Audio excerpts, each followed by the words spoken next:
أعوذ بالله من الشيطان الرجيم. بسم الله الرحمن الرحيم.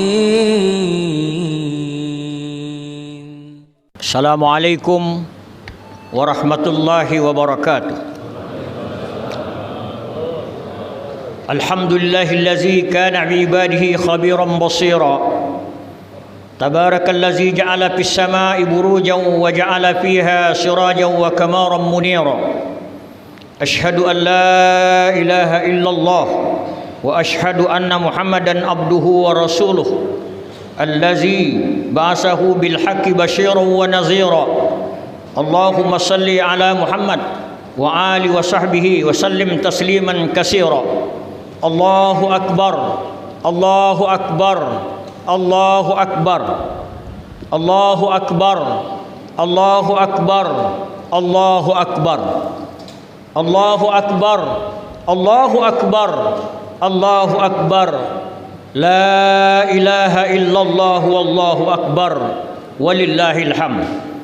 الله أكبر كبيرا والحمد لله كثيرا وسبحان الله بكرة وأصيلا. لا إله إلا الله ولا نعبد إلا إياه مخلصين له الدين ولو كره الكافرون ولو كره المنافقون ولو كره المشركون. لا إله إلا الله وحده صدق وعده ونصر عبده وعز جنده وهزم الأحزاب وحده.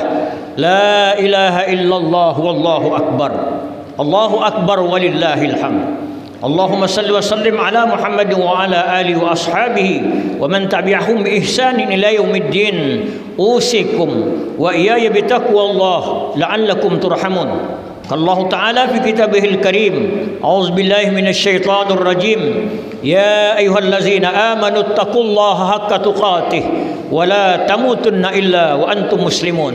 الله أكبر الله أكبر الله أكبر ولله الحمد. Kaum muslimin, jamaah salat Idul Fitri rahimakumullah. Sejak terbenam mentari di ufuk barat kemarin sore, takbir, tahlil dan tahmid tak henti-hentinya meluncur dari setiap lisan kaum muslimin, menggetarkan dada, menyentuh jiwa, bergemuruh di langit, menghunjam ke bumi. Dengan hati yang khusyuk, tulus dan ikhlas, semua muslim termasuk kita yang ada di sini bersimpuh, bersujud, merunduk dan merendahkan diri kehadiran Zat yang Maha Suci, hanyut dalam senandung pujian kepada Ilahi, tenggelam dalam pengagungan kepada Zat yang Maha Tinggi, Allah Rabbul Izzati. Kaum muslimin rahimakumullah, Ramadan telah kita tinggalkan, Idul Fitri telah menghampiri, hari raya telah menyapa, puasa berganti berbuka. Yang tersisa sejatinya hanyalah takwa, bukan kembali berlumur dosa. Begitulah seharusnya pasca puasa. Idul Fitri tahun ini sama-sama kita rayakan di saat semua bangsa seantero dunia, khususnya Indonesia yang kita cintai ini, masih dirundung oleh ragam ujian, terutama virus corona. Bukankah Allah berfirman dalam surah Al-Ankabut, A'udzubillahi minasyaitonir rajim, ahasiban nasu ayyutraku ayyakulu amanna wa hum la yuftanun wa laqad fatannal ladzina min qablihim fala ya'lamannallaha alladzina shadaqu wa la ya'lamannal kadzibin. Apakah manusia mengira bahwa mereka akan dibiarkan hanya dengan mengatakan kami beriman, padahal mereka tidak diuji? Sungguh kami telah menguji orang-orang sebelum mereka, maka Allah pasti mengetahui orang-orang yang benar dan pasti mengetahui orang-orang yang dusta. Banyak di antara kita yang Ramadan tahun ini tidak memberi arti, bahkan terkesan melawan atau menghina Allah Subhanahu wa taala. Masjid yang seharusnya tempat kita i'tikaf, memperbanyak ibadah dan bermunajat serta meminta pertolongan kepada Allah pada hari dan bulan yang mulia ini malah ditutup. Bahkan kalau ada orang yang mau datang ke rumah Allah itu dianggap sebagai pembangkang. Nauzubillah. Anehnya, orang-orang Islam semacam itu mengakui dirinya menjadi pemenang pada hari raya ini. Tidak ada orang yang tidak takut dengan musibah. Semua orang takut, semua kita takut. Tetapi ketakutan itu janganlah melebihi ketakutan kita kepada Allah Subhanahu wa taala. Orang-orang beriman pasti menyadari bahwa segala sesuatu termasuk musibah datangnya dari Allah Subhanahu wa taala. Allah berfirman dalam surah Al-An'am ayat 59, A'udzubillahi minasyaitonir rajim. Wa indahu mafatihul ghaibi la ya'lamuha illahu wa ya'lamu ma fil barri wal bahri wa ma tasqutu min warakin illa ya'lamuha wa la habatin fi zulumatil ardi wa la radbin wa la yabisin illa fi kitabim mubin. Dan pasti dan pada sisi Allah kunci-kunci semua yang raib. Tidak ada yang mengetahui kecuali Dia. Dan Dia mengetahui apa yang di daratan, apa yang di lautan. Tidak sehelai daun pun yang gugur, melainkan Dia mengetahuinya pula. Dan tidak jatuh sebutir biji pun dalam kegelapan bumi. Dan tidak sesuatu yang basah atau kering, melainkan tertulis dalam kitab yang nyata, Lauhul Mahfuz. Di samping upaya yang kita lakukan untuk keluar dari musibah ini, harus dan menjadi wajib bagi kita untuk berdoa, meminta pertolongan Allah, bukan malah menjauhi Allah. Jangan-jangan karena prasangka kita justru musibah ini tidak akan pergi. Mari kita lihat hadis qudsi, Bapak Ibu Saudara sekalian. Saya bacakan terjemahannya.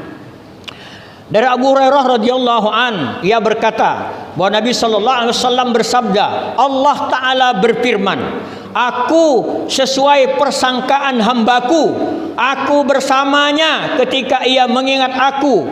Jika ia mengingat aku saat sendirian, aku akan mengingatnya dalam diriku. Jika ia mengingat aku dalam satu kumpulan, aku akan mengingatnya di kumpulan yang lebih baik daripada itu. Ini hadis qudsi.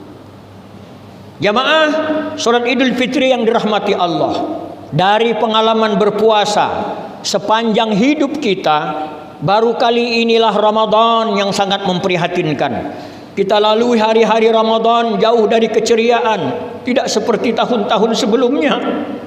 Orang-orang tua mengisi Ramadan dengan membaca Quran dan tadarus di masjid, qiyam Ramadan atau tarawih berjamaah, berbuka bersama karib kerabat, sanak famili, handai taulan, anak-anak yatim dan para duafa. Anak-anak dengan senang ceria gembira berbaur bersama teman-temannya, pergi dan pulang dari masjid. Tetapi Ramadan tahun ini semuanya seperti sirna. Alangkah meruginya kita seandainya Ramadan ini menjadi Ramadan yang terakhir bagi kita. Bagi dunia, COVID-19 adalah musibah kemanusiaan. Tetapi bagi bangsa Indonesia, selain merupakan musibah kemanusiaan, juga berpotensi terancamnya negara kesatuan Republik Indonesia yang kita cintai. Kaum muslimin, di bulan Ramadan 75 tahun silam, Allah beri rahmat kepada bangsa ini berupa kemerdekaan, terlepas dari belenggu penjajahan dan mengatur serta mengurus sendiri rumah tangga negara kita. 3,5 abad lamanya kita dijajah, tetapi dengan semangat persatuan dan perjuangan yang mayoritas dimotori oleh umat Islam, Allah berikan kemerdekaan yang diproklamirkan pada hari Jumat tanggal 8 Ramadan tahun 1364 Hijriah bersamaan dengan 17 Agustus 45. Tahun ini juga tanggal 8 Ramadan jatuh pada hari Jumat, tetapi kali ini sepertinya kita menjauh dari rahmat Allah. Umat Islam terpolarisasi, ada yang setuju dengan penutupan masjid, ada yang tetap memakmurkan masjid, ada yang masih menjaga silaturahmi, dan ada yang menjaga jarak. Dulu umat Islam selalu bersatu melawan setiap musuh-musuh negara dan bangsa. Tahun 45 dari perjuangan yang sangat panjang untuk keluar dari belenggu penjajahan, akhirnya Allah berikan rahmatnya pada bulan Ramadan setelah disadari bahwa perjuangan itu perlu bersatu. Tahun 1965, di saat Ekonomi bangsa morat-marit, harga-harga melambung tinggi, banyak rakyat yang tidak mampu membeli kebutuhan dasar. Isu kemiskinan itu menjadikan Partai Komunis bangkit untuk mengambil alih kekuasaan negara yang sah. Umat Islam, khususnya para ulama dan kaum santri, terpanggil untuk menyelamatkan NKRI kita. Kembali lagi persatuan diperlukan, dipelopori oleh angkatan bersenjata kita, didukung oleh seluruh lapisan masyarakat, termasuk saudara-saudara kita yang non-muslim sekalipun. Pemberontakan itu dapat dipatahkan. Sekarang ini isu tentang masalah ekonomi, pengangguran, kemiskinan, harga-harga kebutuhan pokok terus meningkat, hutang negara terus membengkak, serta aneka persoalan lainnya dibungkus dengan isu COVID-19. Isu COVID-19 membuat umat Islam terpecah, saling menghujat sesama, persatuan menjadi pupus. Kasihan nasib generasi di bawah kita. Entah bagaimana mereka mempertahankan hidupnya di negeri yang kita cinta ini, yang dimerdekakan oleh nenek moyangnya. Selamatkah akidah mereka? Bisakah mereka mengais rezeki dengan tenang? Almarhum Allah yarham Muhammad Nasir, mantan Perdana Menteri kita, pernah mengingatkan 3 pilar. Kalau dia bersinergi, maka itu menjadi modal pembangunan bangsa. Silar itu adalah masjid, pesantren, dan kampus.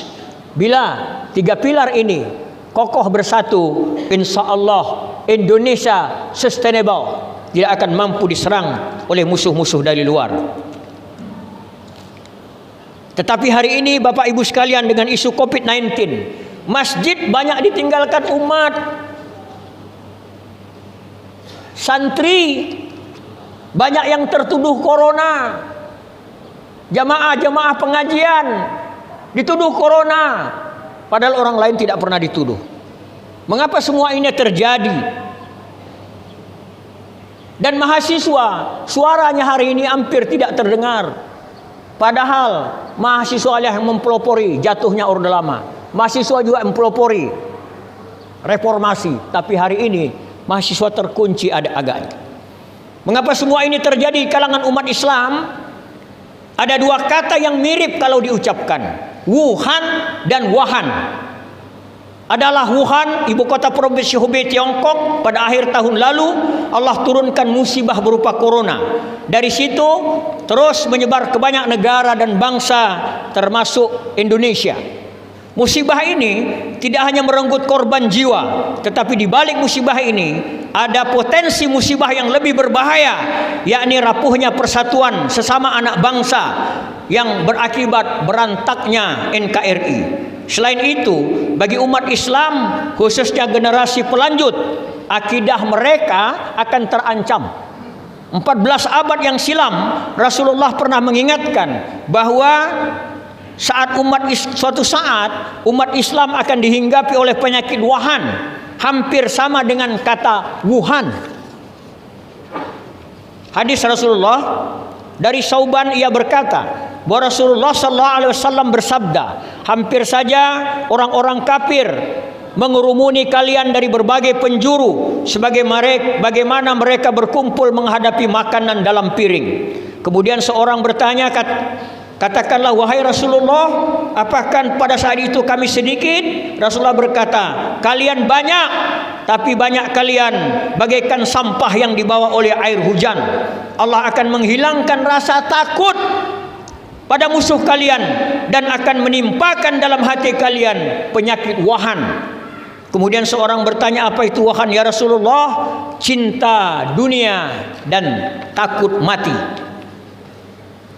Cinta dunia dan takut mati adalah 2 hal yang saling melazimkan. Itu berarti jika seseorang tertipu dan terlalu cinta pada dunia, maka ia pun begitu khawatir pada kematian. Kaum muslimin, hidup di dunia ini adalah ujian. Pada saatnya semua kita, bahkan seluruh makhluk, akan kembali kepada Allah Subhanahu wa taala. Agama adalah jalan terbaik menuju Allah yang kita yakini. Oleh karena itu, jangan kita terbalik memposisikan agama dan dunia dalam hidup kita. Agama harus kita junjung dan dunia yang kita jinjing. Bukan sebaliknya, malah dunia yang kita junjung, agama kita jinjing. Hari ini banyak di antara kita yang menjunjung dunia dan agama hanya dijinjing. Kalau terasa berat mengikuti perintah agama, dia tinggalkan, dia lemparkan agama itu. Tetapi dunia dia cintai. Harusnya kita jinjing saja dunia itu, agama yang kita junjung. Kalau berat dunia, lepaskan. Hari ini terbalik kaum muslimin karena penyakit wahan. Kaum muslimin rahimakumullah. Untuk mengakhiri khutbah ini, marilah kita istighfar dan berdoa kehadirat Allah Subhanahu wa taala agar Allah ampuni kita, agar Allah persatukan hati-hati kita, dan Allah jaga keistiqamahan kita. Allah selamatkan kita dan seluruh anak keturunan kita. Astaghfirullahalazim allazi la ilaha illa huwal hayyul qayyum wa atubu ilaih. Astaghfirullahalazim allazi la ilaha illa huwal hayyul qayyum wa atubu ilaih. Astaghfirullahalazim allazi la ilaha illa huwal hayyul qayyum wa atubu ilaih. La ilaha illa anta subhanaka inni kuntu minaz zalimin. Bismillahirrahmanirrahim. La yadurru ma'asmihi syai'un fil ardi wala fis sama' wa huwas sami'ul alim. Rabbana la taj'alna fitnatan lil qaumiz zalimin. Rabbana la taj'alna فتنة للقوم الظالمين. ربنا لا تجعلنا فتنة للقوم الظالمين. ربنا أفرغ علينا صبرا وثبت أقدامنا وانصرنا على القوم الكافرين. ربنا أفرغ علينا صبرا وثبت أقدامنا وانصرنا على القوم الكافرين. ربنا أفرغ علينا صبرا وثبت أقدامنا وانصرنا على القوم الكافرين. Ya Allah, kami berkumpul di tempat ini memuji dan mengagungkan Engkau. Hanya Engkaulah zat yang patut disembah, dan hanya Engkaulah tempat kami memohon pertolongan. Ampunkan segala dosa dan kesalahan kami. Terimalah seluruh amal ibadah kami. Ampuni pula dosa kedua orang tua kami, baik mereka yang masih hidup maupun yang telah Engkau panggil ke haribaanmu. Sayangilah keduanya bagaimana mereka menyayangi kami di waktu kecil. Allahumma ya Allah, selamatkan kami, selamatkan anak keturunan kami, selamatkan akidah kami. Tolonglah kami dari orang-orang yang menzalimi kami. Ya Allah, jadikan kami dan anak cucu kami taat dan patuh kepadamu. Jadikan hati kami selalu condong memakmurkan masjid dan membangun jamaah dengan kekuatan silaturahim. Ya Allah, ya Allah, anugerahkan kepada kami rasa takut kepadamu yang membatasi antara kami dengan berbuat maksiat kepadamu, dan berikan ketaatan kepadamu yang mengantarkan kami ke surgamu. Anugerahkan pula keyakinan yang akan menyelamatkan, yang akan merasa ringan bagi kami segala musibah dunia ini. Ya Allah, ya Tuhan kami, muliakanlah Islam dan kaum muslimin. Hancurkan dan hinakan orang-orang munafik, orang-orang musyrik, orang-orang kafir, musuhmu dan musuh agamamu. Ya Allah, ya Allah, ya Tuhan kami, jauhkan kami dari kesulitan ekonomi, bencana, wabah, perbuatan keji dan mungkar, serta melanggar aturan, serangan dan ancaman yang bermacam-macam. Hasbunallah wa ni'mal wakil, ni'mal maula wa ni'man nasir. Hasbunallah wa ni'mal wakil, ni'mal maula wa ni'man nasir, hasbunallah wa ni'mal wakil, ni'mal maula wa ni'man nasir. Rabbana atina fid dunya hasanah wa fil akhirati hasanatan wa qina azaban nar. Barakallahu li wa lakum fil Qur'anil azim wa nafa'ani wa iyyakum bima fihi minal ayati waz zikril hakim wa taqabbala minni wa minkum tilawatahu innahu was-sami'ul alim. Aqulu qawli hadza wa astaghfirullaha al-azima wa li wa lakum fastaghfiruhu innahu huwal ghafurur rahim. Allahu akbar, Allahu akbar, Allahu akbar, la ilaha illallah wallahu akbar, Allahu akbar, walillahil hamd. Assalamualaikum warahmatullahi wabarakatuh.